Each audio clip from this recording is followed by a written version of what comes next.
অনেকের সন্তানরা কিন্তু শাক খেতে পছন্দ করে না। আমার সন্তানরাও তাই, ওরা কিন্তু শাক খেতে পছন্দ করে না। তো আমি কি করে আমার সন্তানদের জন্য কীভাবে ওদেরকে শাকটা খাওয়ানো যেতে পারে, এখন আমি এখানে অনেকগুলো নিয়েছি পালং শাক। এগুলোকে আমি আজকে পাকোড়া বানাবো। তো পাকোড়াটা কীভাবে তৈরি করব, তার আগে এগুলো পরিষ্কার করে ধুয়ে নিয়েছিলাম। তারপর এখন এগুলোকে ছোটো ছোটো করে যতটুকু সম্ভব কুচি কুচি করে কেটে নিয়েছি। এবার এখানে দিয়ে দেবো পেঁয়াজ কুচি বেশ কিছু, তারপর দিয়ে দিলাম কাঁচামরিচ কুচি। একে একে সব মশলা দিয়ে দেব। তো প্রথমে দিয়ে দিলাম আদা বাটা আর রসুন বাটা, তারপর দিয়ে দিচ্ছি হলুদের গুঁড়ো, তারপর দিয়ে দিলাম ধনিয়া গুঁড়ো, তারপর দিয়েছি মরিচের গুঁড়ো, তারপর দিয়ে দিলাম লবণ আর বেশ কিছু এখানে বেসন দিয়ে দিলাম, তারপর দিয়ে দিয়েছি চালের গুঁড়ো।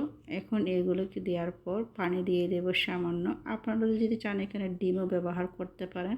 আমি আজকে ডিম দিব না, ডিম ছাড়াই এটাকে এভাবে করে মেখে নেব। তো এগুলোকে ভালো করে মেখে নিতে হবে। তো পাকোড়া যেভাবে তৈরি করে এটা তো সবাই জানে কীভাবে পাকোড়া তৈরি করতে হয়। এখন এটা অন্যরকম একটা আমি শাক দিয়ে করতেছি। যে কোনো শাক আনলে আমি পাকোড়া বানানোর চেষ্টা করি বাচ্চাদেরকে দেওয়ার জন্য, যাতে শাকটা খেতে পারে আর কি। তো এখন একে একে সবগুলো পাকোড়া শেপ দিয়ে এখন তেলে দিয়ে দিলাম গরম তেলে। তো গরম তেলে দিয়েছি, প্রথমে আঁচটা কিন্তু হাই টেম্পারেচারে ছিল, এখন একটু এটা লো করে দিয়েছি মিডিয়াম আঁচ করে, যাতে ভালো করে উল্টে পাল্টে ক্রিস্পি হওয়া পর্যন্ত ভেজে নিতে হবে। যতক্ষণ না একটা ব্রাউন কালার না আসে ততক্ষণ পর্যন্ত এটাকে ভেজে নিতে হবে।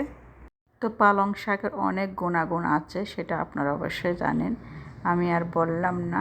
তো পালং শাক এখন বাচ্চাদেরকে দেবো, আমার অনেক ভালো লাগতেছে। ওরা কিন্তু খুব মজা করে খেয়েছিল, কিন্তু ওরা প্রথমে বুঝতে পারেনি। মা এটা কী দিয়েছো, আমাকে বললো আমার ছোটো ছেলে।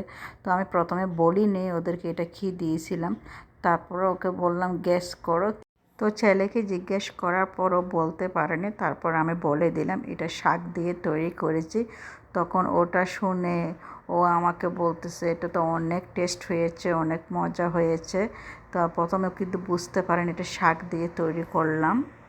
তো যে কোনো সবজিও আমার ছেলেদেরকে আমি এভাবে পাকোড়া বানিয়ে তৈরি করে দিই। আপনারা চাইলে এই টেকনিকটা ব্যবহার করতে পারেন। আজকে এ পর্যন্ত ভিডিওটি শেষ করলাম। সবাই ভালো থাকুন, সুস্থ থাকুন, টাটা।